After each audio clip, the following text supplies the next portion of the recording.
WT news, আমি মোহাম্মদ ওহিদুর রহমান। এই মুহূর্তে মুর্শিদাবাদের বহরমপুরে অধীর চৌধুরীর যে আসন আছে সেখানে দাঁড়িয়েছেন ইউসুফ পাঠান।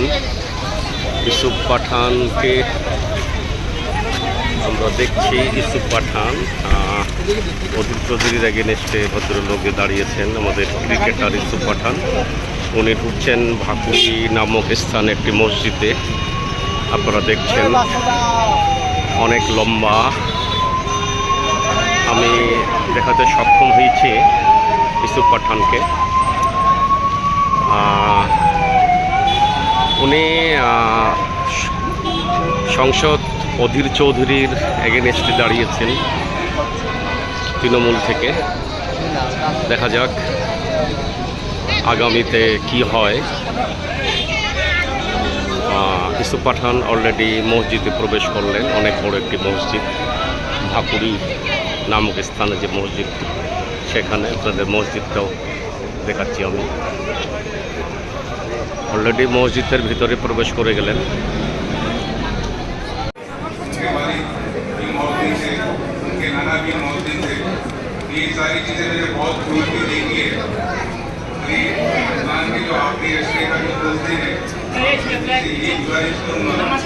मेरे लिए भी दुआ करें अल्लाह से, और आप अपने लिए भी दुआ करें, अपने घरवालों के लिए भी दुआ करें, उनकी मग़फ़िरत के लिए दुआ करें। और जो पिछली बार आपके साथ यहाँ पर थे और एक साथ नहीं, उनकी मग़फ़िरत के लिए अल्लाह से दुआ करें। उनके साथ आपने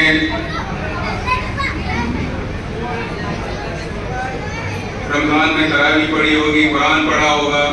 इस साल वो आपके साथ नहीं है, आपके घर वाले बहुत से लोग होंगे, तो उनकी मग़फ़िरत के लिए भी दुआ करें, उनके लिए भी दुआ करें, आपके बच्चों के लिए दुआ करें, और ख़ास करके मेरे लिए और मेरी फैमिली के लिए भी दुआ करें। अल्लाह हर मकसद में कामयाबी अता फरमाए हमारी, और दीन और दुनिया में जो खिदमत लेनी है हमसे, वो खिदमत ले। और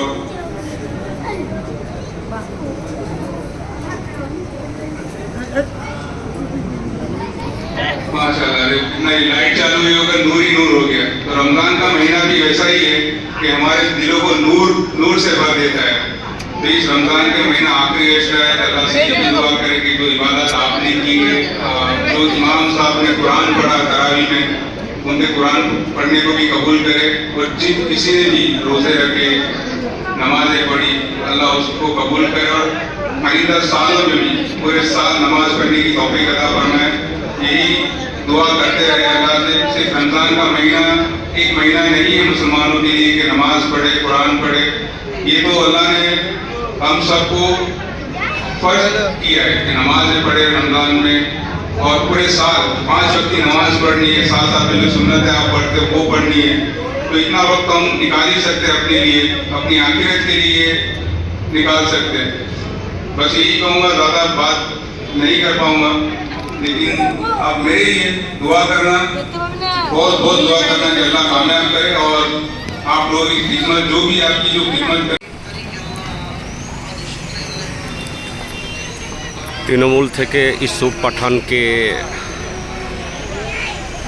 বহরমপুরের সংসদ অধীর রঞ্জন চৌধুরীর বিপক্ষে দাঁড়িয়েছেন, এটা আপনারা নিশ্চয় জানেন। আজ ভাকুড়ি নামক স্থানে NH-34-এর সাথে যে মসজিদটি, সে মসজিদে ইউসুফ পাঠান নামাজ পড়ছেন। আমরা এখান থেকে ভিডিও শ্যুট করছি। ইতিমধ্যে আপনারা লক্ষ্য করছেন অনেক মানুষের সমাগম এখানে। এটা ইউসুফ পাঠানের গাড়ি।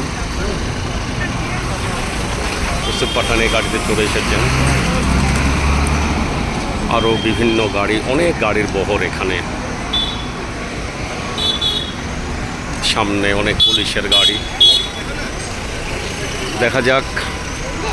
অধীর রঞ্জন চৌধুরী অনেক ক্ষমতাবান একজন ব্যক্তি, ভালো রাজনৈতিক নেতা। ওনার বিপক্ষে দাঁড়িয়েছেন ইউসুফ পাঠান। ইউসুফ পাঠান কী করে এবং ভোটে জিতে আগামী পার্লামেন্টে যেতে পারে কি না, এটা হলো একটা বিষয়। আমরা অপেক্ষায় থাকছি।